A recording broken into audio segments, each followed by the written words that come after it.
of you in your Biome academic and spiritual science classes. Dear students, आज हम लोग जो है इस lesson how do organism reproduce chapter 8 के हाई स्कूल के इस चैप्टर का लास्ट सेगमेंट हम लोग अटेंड कर रहे हैं। Dear students, human reproductive system में आप ध्यान दीजिए। ह्यूमन रिप्रोडक्टिव सिस्टम क्या होता है? Human, first of all, we have to know that human is primate. Human is a primate and unisexual in nature and mammal. So human is primate and unisexual mammals and includes male and female reproductive system. System means many organs that cooperates for any individual function. That makes system. तो इस system में हम लोग mail और female reproductive organ के बारे में study करेंगे। तो जो हमारा मेल रिप्रोडक्टिव सिस्टम है वो that's consist of portions, that is primary reproductive organ, includes testes and secondary reproductive organ that includes seminiferous tubules, retestis, vasa efferentia, epididymis and vas deferens. These are the organs, and also 3 glands, that is prostate gland, 1 in number, seminal vesicle, 2 in numbers, and bulbourethral gland, that is also 2 in number. तो ये bulbourethral gland को Cowper's gland भी कहते हैं, क्योंकि Cowper's महोदय ने इसकी खोज की थी। उस आधार पर इसका नाम बल्बोयूरेथ्रल ग्लैंड रखा गया। और एक कॉमन डक्ट होती है यूरेथ्रा क्यों? ये वो कॉमन डक्ट है क्योंकि इससे यूरिन और सीमन ये दोनों एक्सक्रीट होते हैं। और लास्ट का पार्ट है पेनिस। तो इस प्रकार से ये मेल रिप्रोडक्टिव ऑर्गन के कंटेंट्स हुए। और फीमेल रिप्रोडक्टिव सिस्टम में प्राइमरी ऑर्गन ओवरीज होती हैं 2 संख्या में, और सेकेंडरी ऑर्गन्स में फैलोपियन ट्यूब्स या ओविडक्ट इसको कहते हैं, ये भी संख्या में 2 होता है। यूट्रस 1 होता है, वेजाइना 1 होती है। तो इस प्रकार से ये मेल और फीमेल रिप्रोडक्टिव ऑर्गन्स के बारे में यहाँ पे चर्चा की गई है। और अब हम मेल रिप्रोडक्टिव ऑर्गन पर फोकस करते हैं।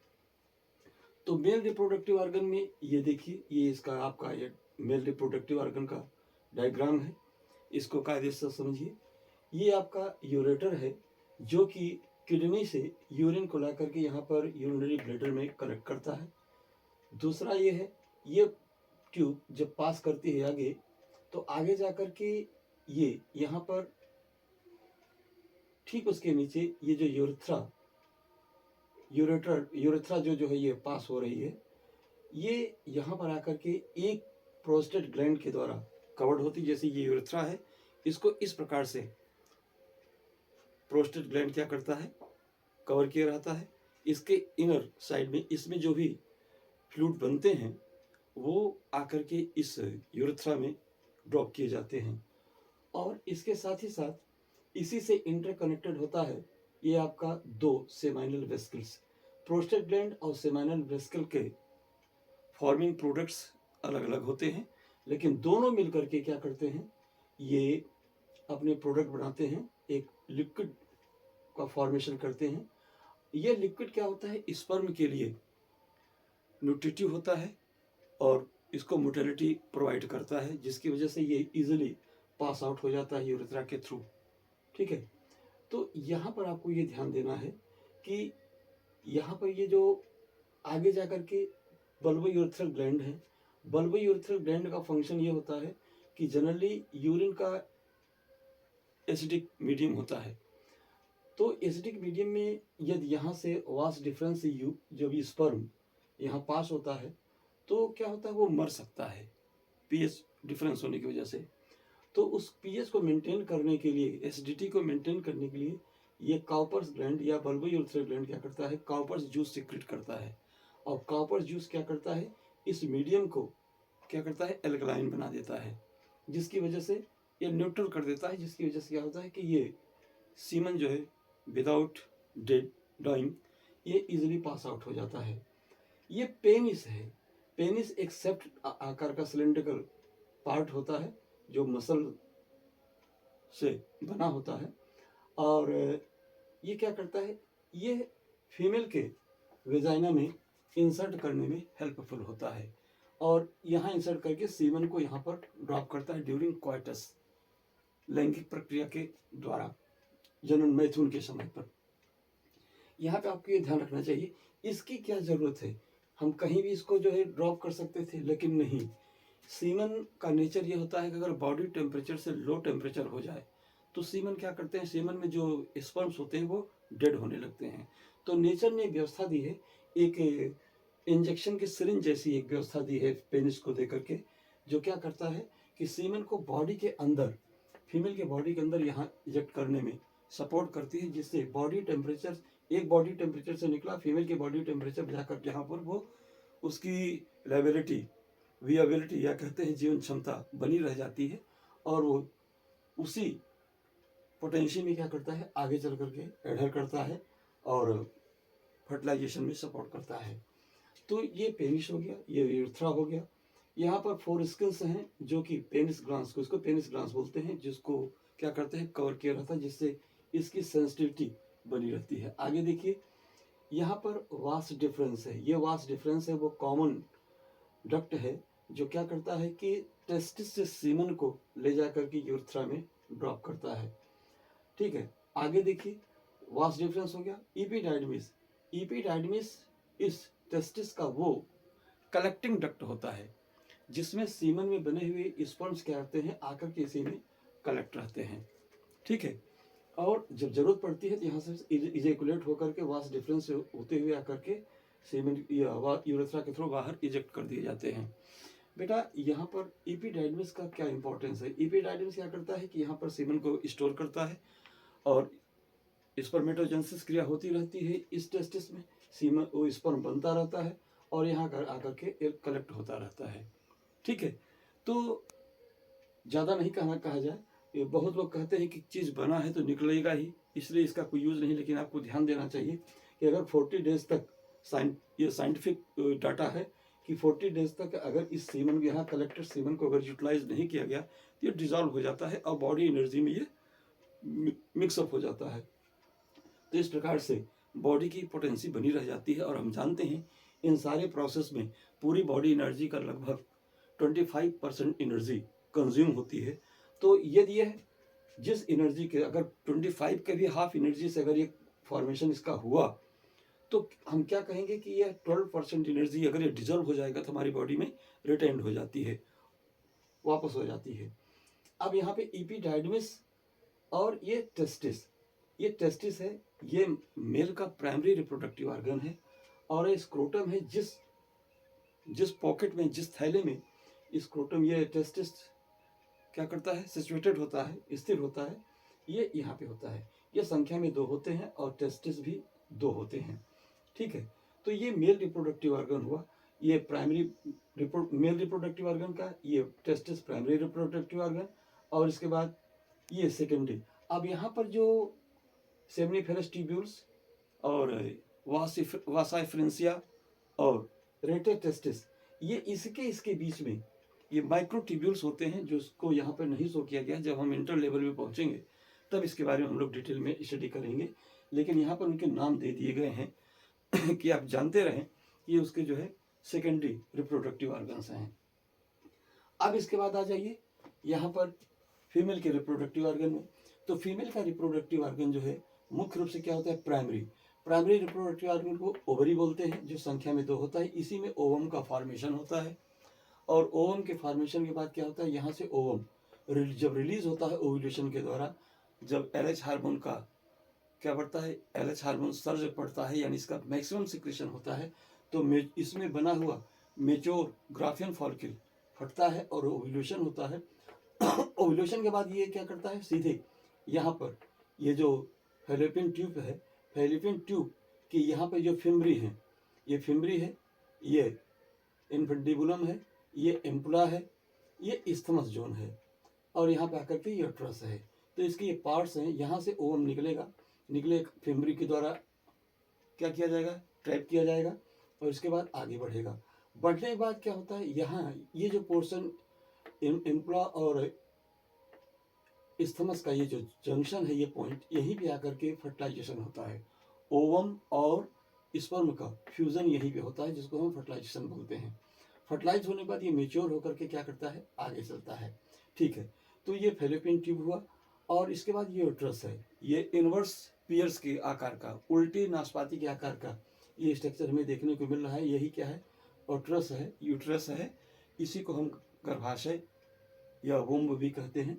तो ये यहाँ पर आकर के बेबी क्या होता है, 9 महीने तक डेवलप होता है, और इसके बाद इस रास्ते से क्या होता है, वो बाहर इसका पाइचुरेशन या प्रसव हो जाता है, यानी डिलीवर कर दिया जाता है।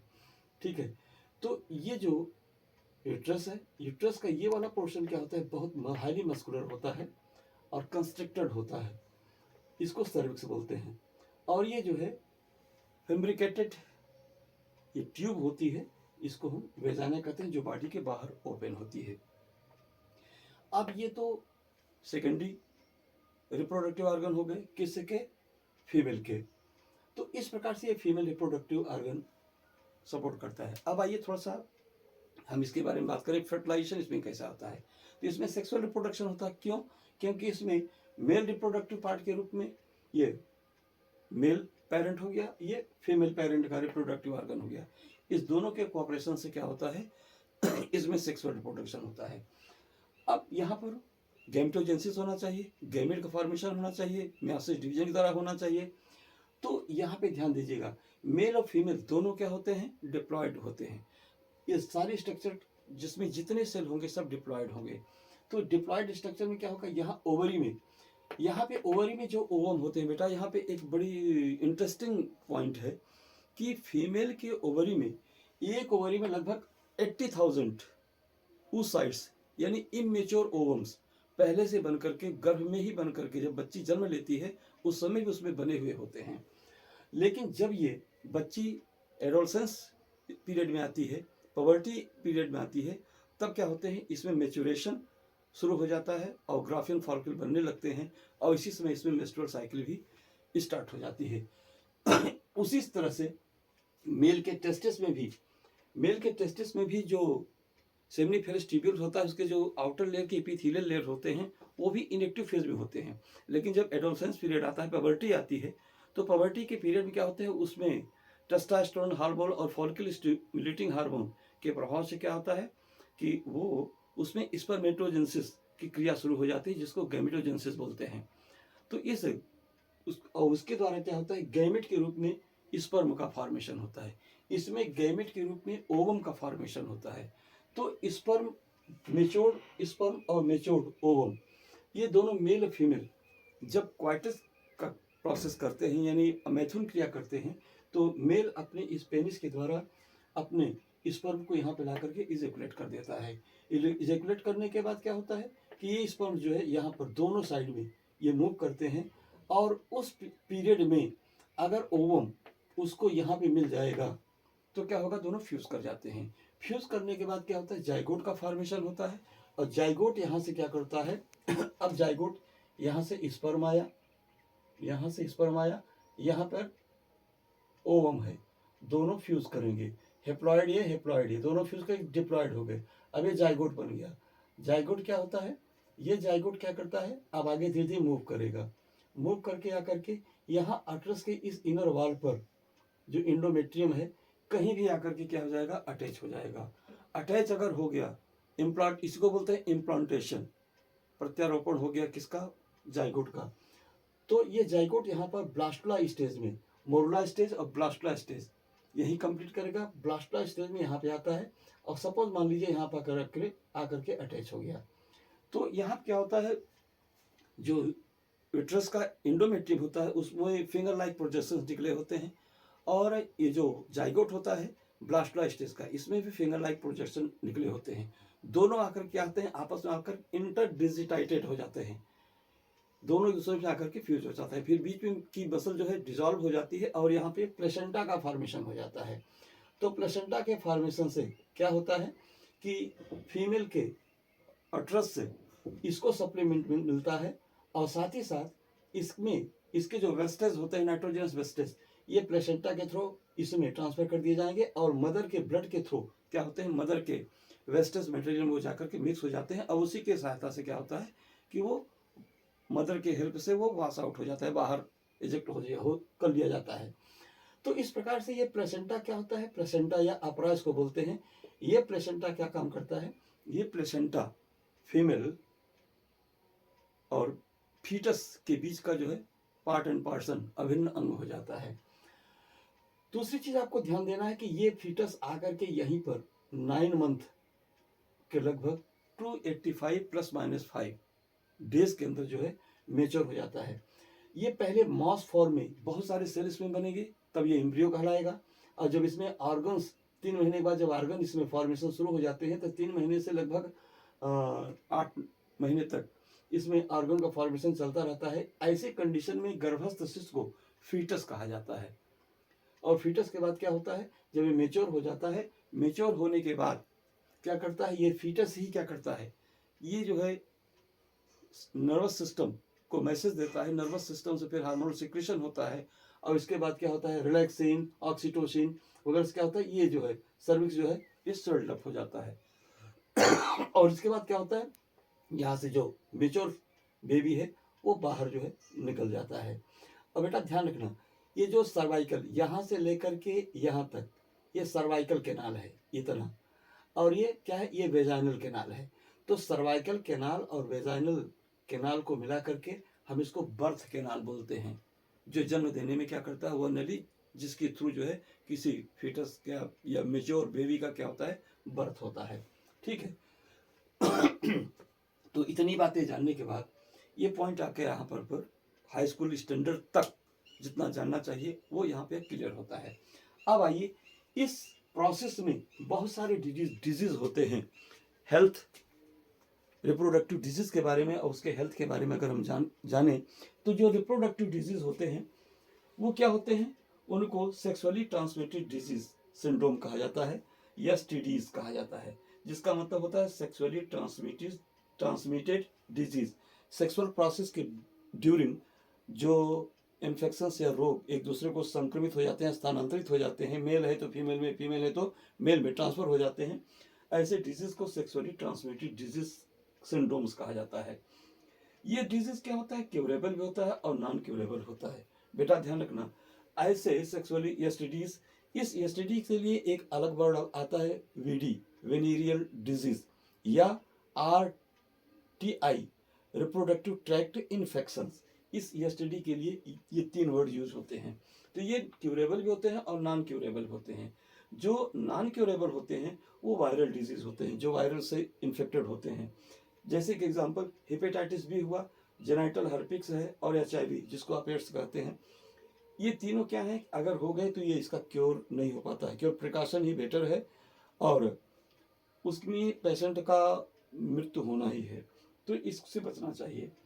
और क्यूरेबल डिजीज में बैक्टीरिया से इन्फेक्टेड होने वाले, फंगस से इन्फेक्टेड होने वाले और पैरासाइट से इन्फेक्टेड होने वाले डिजीज आते हैं। बैक्टीरियल डिजीज में आपका है क्लेमाइडियोसिस, गोनोरिया और सिफिलिस। ये क्या है, ये बैक्टीरिया से होने वाले डिजीज होते हैं। फंगल डिजीज में आपका ल्यूकोरिया आता है जिसको प्रदाह रोग कहते हैं, व्हाइट डिस्चार्जेस इसमें होते हैं, ये क्यूरेबल है। और पैरासिटिक में क्या है, प्यूबिक लाइस, ये पेल्विस के ऊपर जो हेयर होते हैं, हेयर में हम जानते हैं सर में भी ढील होता है, तो वहाँ भी जो लोग फूहर प्रकृति के होते हैं उनमें भी क्या होता है कि वो ढील वगैरह पड़ जाते हैं, जो ईचिंग उत्पन्न करते रहते हैं और परेशान करते रहते हैं। ये जो है पैरासिटिक डिजीज है। अब प्रश्न ये है कि इस डिजीज का क्योरिंग कैसे करेंगे, रिप्रोडक्टिव हेल्थ को हम कैसे मेंटेन करेंगे। ये सब तो डिजीज काज करेंगे, हेल्थ कैसे मेंटेन करेंगे, तो इसके लिए बेस्ट तरीका है कंट्रासेप्टिव्स का यूज कीजिए। कंट्रासेप्टिव्स क्या होते हैं, contraceptives are barriers to protect STDs and fertilization. ध्यान रखिएगा, कंट्रासेप्टिव का यह बेनिफिट है, यह एसटीडीज के इन्फेक्शंस को भी प्रोटेक्ट करता है, रोकता है, और फर्टिलाइजेशन को भी रोकता है। सीमन को या स्पर्म को ओवम से मिलने में बाधा पहुंचाता है। बेटा एक चीज ध्यान रखना, यही भी एक पॉइंट शायद मैं मिस कर गया हूं, नहीं बता पाया हूं, ध्यान रखिएगा। यहां वास्ट डिफरेंस से स्पर्म आता है, ठीक है। स्पर्म और सीमन में डिफरेंस है। जब वास्ट डिफरेंस से आने वाले स्पर्म में ये प्रोस्टेट और सेमिनल वेसिकल के फ्लूइड मिक्स हो जाते हैं, तब उस कंटेंट को हम सीमन कहते हैं। यानी सीमन का फॉर्मेशन यहाँ होता है और स्पर्म का फॉर्मेशन यहाँ होता है।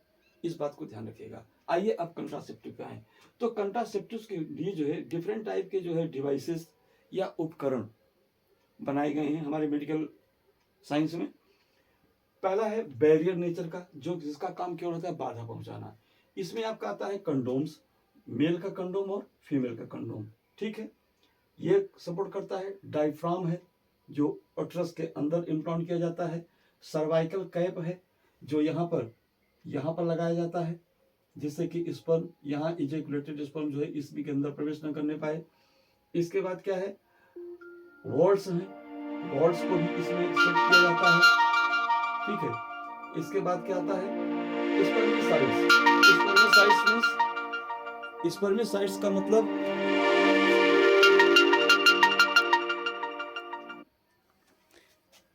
स्पर्मिसाइड्स, ठीक है। तो यहाँ पर अलार्म बजना शुरू हो गया था, सुबह का समय है, तो आप थोड़ा सा बाधा पहुंचा होगा। आप देखिए, इसका फिर से देख लीजिए। बैरियर्स में कंडोम्स आते हैं, मेल और फीमेल के दोनों कंडोम होते हैं। डायफ्राम होता है, सर्वाइकल कैप्स होता है जो यहाँ सर्विक्स के माउथ पे लगाया जाता है। वॉल्स होता है। स्पर्मिसाइड्स क्या होते हैं, ये वेजाइना में इंसर्ट किए जाते हैं। ये एक प्रकार के लुब्रिकेंट्स होते हैं जो क्वाइटस में सपोर्ट करते हैं, और साथ ही साथ इनका फंक्शन क्या होता है कि इनके प्रभाव से इसमें इजेक्ट होने वाला स्पर्म जो है वो मर जाता है। इसमें जेली भी आता है, फोम भी आता है और स्प्रे भी आता है। इस तरह से ये होते हैं। दूसरा है IUDs, intra uterine devices. IUD का मतलब होता है इंट्रा यूटराइन डिवाइसेस, यानी गिट्रस के अंदर इम्प्लांट किए जाने वाली कुछ उपकरण। इसमें क्या है, लिपस लूप है। लिपस लूप क्या होता है, इस प्रकार से वो बना करके उसको इसके अंदर इंजेक्ट कर देते हैं, जिसकी वजह से माउथ जो है क्लोज हो जाता है। दूसरा है कॉपर टी। कॉपर टी को क्या करते हैं, यहाँ पर ला करके ये लगाते हैं। ये टी के फॉर्म का होता है, जो आके क्या करता है, यहाँ पर इसको इम्प्लांट करते हैं किसी कुशल डॉक्टर के द्वारा। और इसके द्वारा क्या होता है कि एसटीडीज को तो नहीं रोका जा सकता, लेकिन यहाँ पर ओवम स्पर्म को यहाँ जाने से या फर्टिलाइज बाय द वे अगर कहीं से चला भी गया, जा तो नहीं पाता, जब चला भी गया तो ओवम यहाँ पे आकर के इम्प्लांट नहीं हो पाता। इसमें सपोर्ट करता है LNG-20।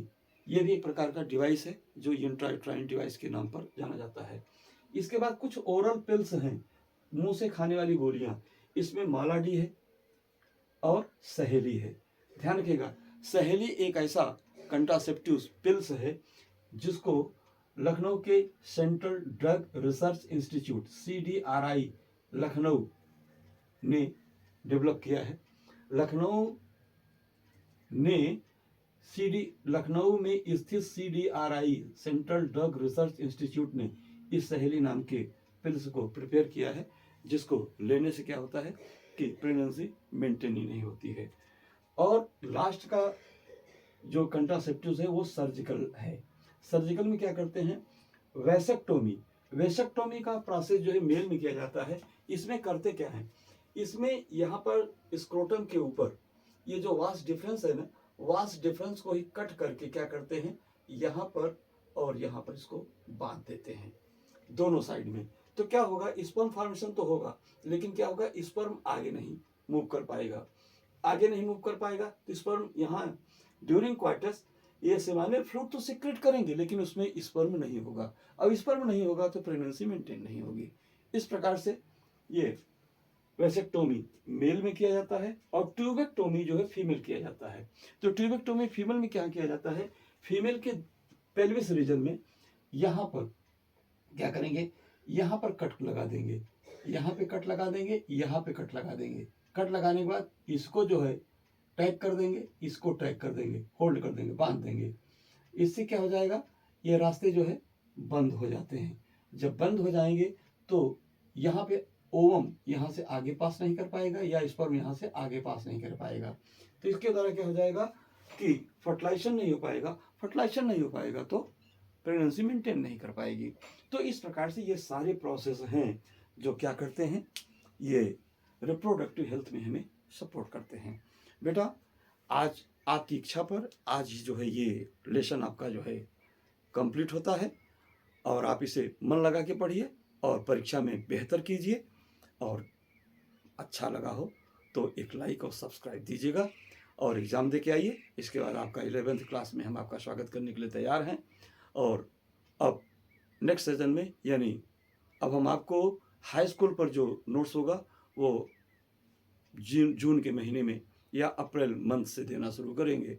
और विशेष करके अब आप थोड़ा सा वेट और मन लगा के पढ़िए। Thanks, very very thanks, and thanks also for your best result. Yes बेटा, थैंक यू वेरी मच।